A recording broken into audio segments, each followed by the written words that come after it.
Assalamualaikum warahmatullahi wabarakatuh. My parents brought me to church and I've been going to church till I was 20 years old. At that point in time, I أعوذ بالله من الشيطان الرجيم بسم الله الرحمن الرحيم وليعلم الذين أوتوا العلم أنه الحق من ربك فيؤمنوا به فتخبت له قلوبهم وإن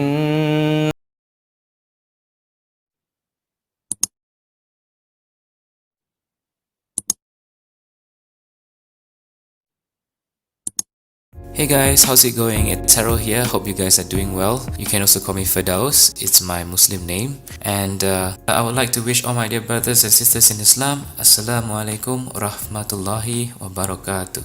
So today why I'm sharing this video is because I've seen a lot of Muslims who have just newly embraced the religion shared their stories online, and I was really inspired to share my story as well. And I hope that through my sharing, many reverts or converts out there will also share their story. I hope that for those who are also looking at the religion through my stories will also come to see the beauty of Islam.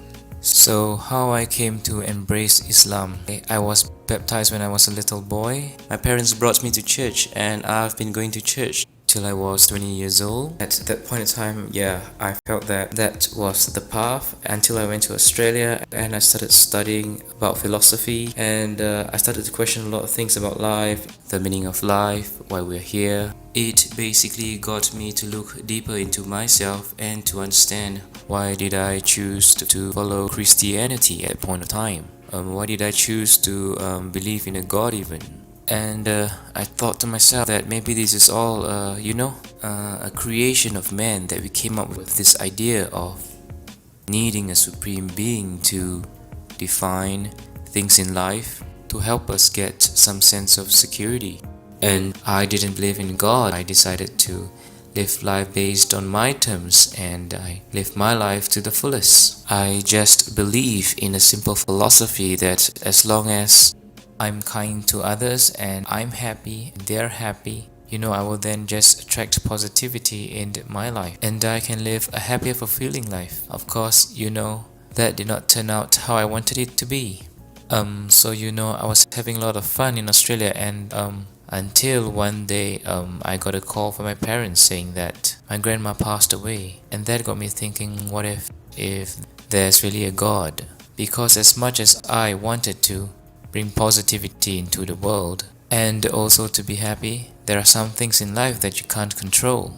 And that got me thinking, who is in control of death? And I realized that no matter how much I want to control my destiny in life, there's always something that I can't control, and death is one of those things. And I was really sad because my grandma was really special to me, and I was like thinking, why did God take her away from me? Why wasn't I given a chance to say goodbye? I was all the way in Australia and I had to fly all the way back for the funeral.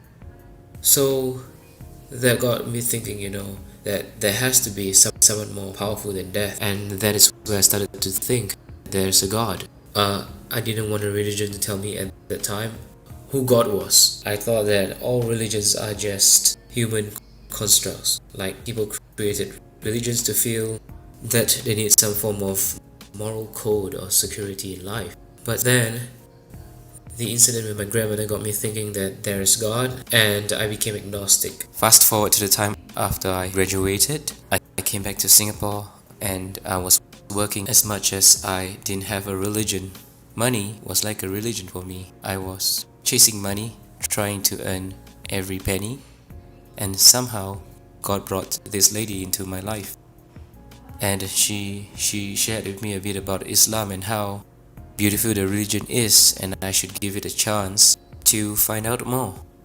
She's quite an attractive girl, so I wanted to get to know her better, and so I thought, okay, why not just give it a shot and learn more about the religion, and maybe I can get her to see, from my point of view, how the religion is flawed. That was how arrogant I was. So I went to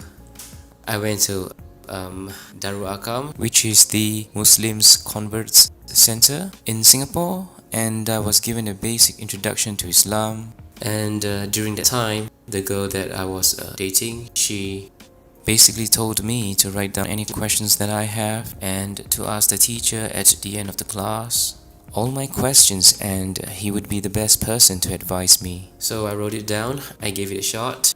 At that time, the teacher was Ustad Saiful Rahman. He was very logical, he was rational. He gave me really logical reasons. I was expecting something else. I was expecting something like just believe. Close your eyes and believe and have faith, something like that.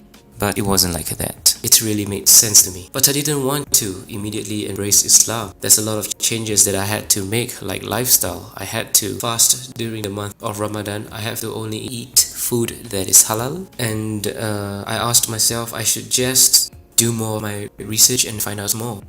So I went for more classes and asked more questions. Before I began my journey to discover more about Islam, I told this girl that I was dating that if this does not turn out well, I hope we still can be friends. But I will let you know as soon as possible. I don't want to keep you waiting for me. And I hope that, you'll understand if I don't think the religion suits me. So she said, yeah, she totally understands. But she said I should give my 100% to go find out more about the religion, to ask all my questions, to come with a humble heart, and to truly want to find out about the meaning of life, truth. And I think, yeah, that is what I've been searching for my whole life. I wanted to know what is the meaning of life, why we're here, the purpose and everything. So then the month of Ramadan came. It's the fasting month for the Muslims.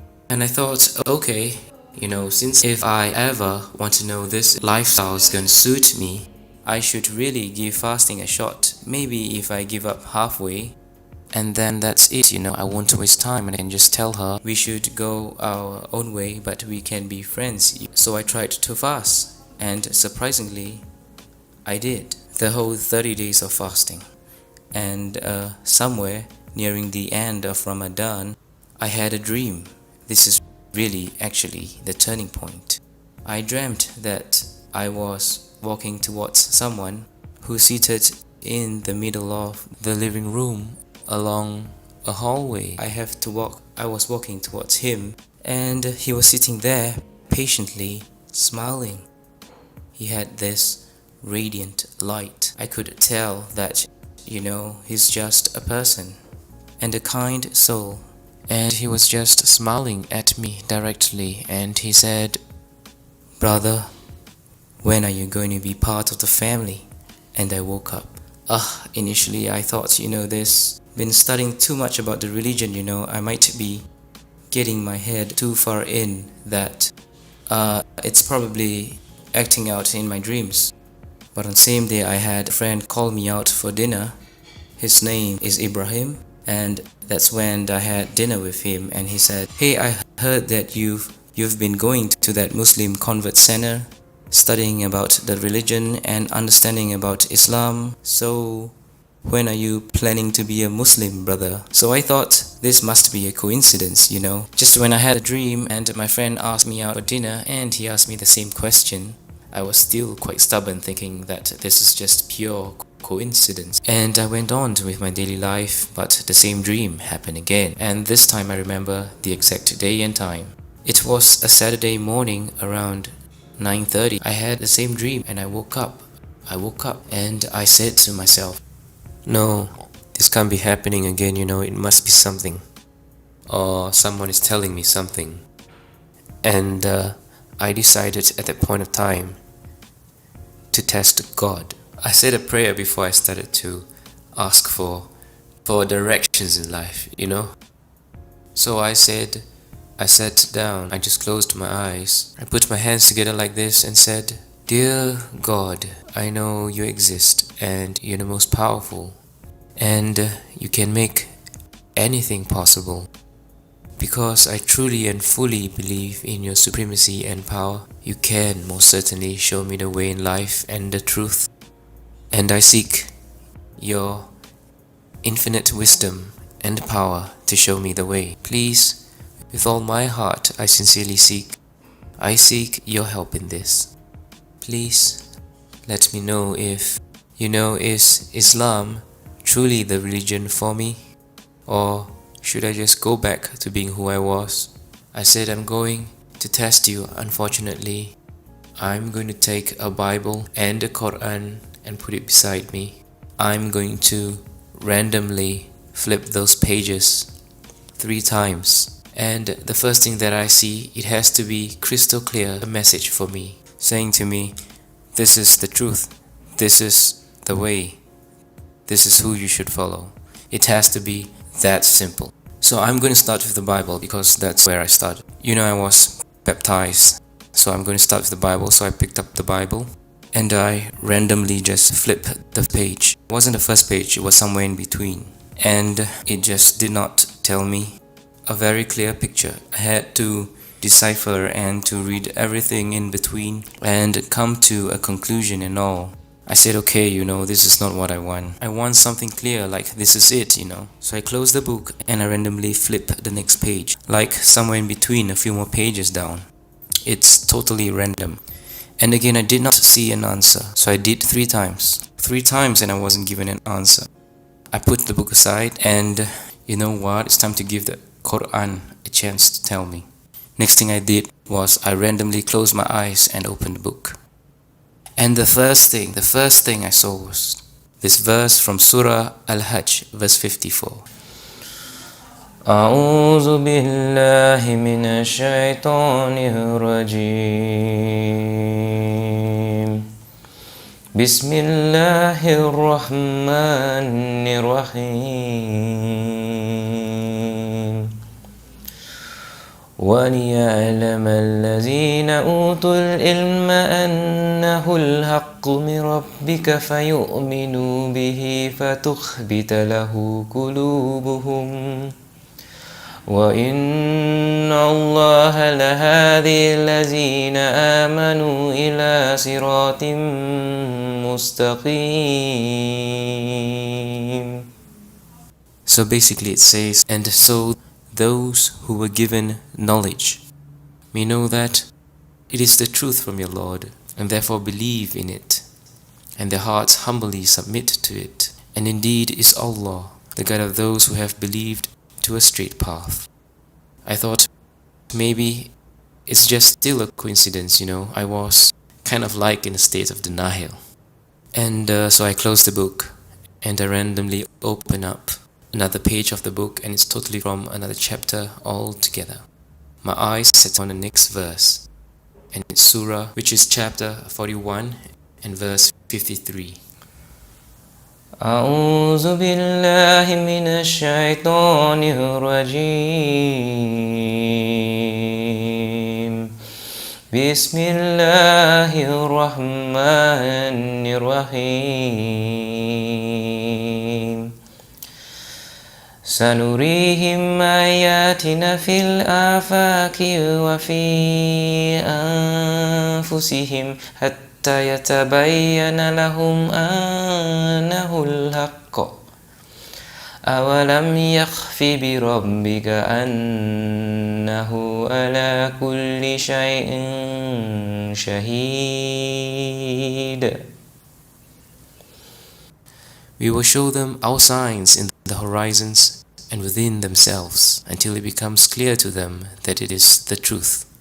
But is it not sufficient concerning your Lord that He is over all things a witness? Just paraphrasing what he's saying is like, have I not shown you the signs in the world? Do you still want to question who is your Lord? It was like the second verse was responding to the first one. It's almost like He was speaking directly to me, like God was speaking directly to me. So I felt a shiver down my spine, and I was kind of afraid and at the same time amazed, from that test. And I was then quickly apologized and said I was sorry. I'm sorry for testing you, Lord. but could you please forgive me and accept me as one of your believers? It was like a tremendous feeling of a wave of tears that came straight from inside your heart. Suddenly all that guard is down and I felt His presence was just there. And it was there all along. And so I said, I can't deny now that I've been shown the truth. I have to take a step forward, So I called Darul Akam and said, how do I become a Muslim? Please tell me. And they said, you have to first register an interest to take the Shahada, and then there's a date planned for you. And there will be an official person to do the registration, and it was a month later. And it was the 2nd of November 2014. So that was the day that I took my Shahada. And it was amazing. The feeling was really amazing. It was like all the burden in my heart was suddenly gone. There's complete fulfillment, and suddenly there's an overwhelming feeling and sense of peace. And I just feel that I finally found the truth. I decided to give my girlfriend the good news that I have decided, and so she cried. She said, how many nights I've been praying for you to be shown the way, to see that Islam is the most beautiful religion. And He answered my prayers. That's what she said. So I felt like this was someone I cannot let go. This is definitely the goal that was meant for me, that God had probably put her in my path to show me the way back home. And it was truly amazing. Yeah, I think we've come to the end of the sharing. I hope you enjoyed my story. Be sure to catch more videos. I'll share with you more about how I learned more about the Quran and more about Islam. I hope that my sharing brought you some hope and feeling of peace. And to all my dear Muslim brothers and sisters, Assalamu alaikum wa rahmatullahi wa barakatuh. Jazakallahu khairan. And to everyone out there, peace be with you. And I hope you have a beautiful, wonderful day ahead. Thank you so much for tuning in, and be sure to subscribe if you like more of my sharing. Take care. Bye.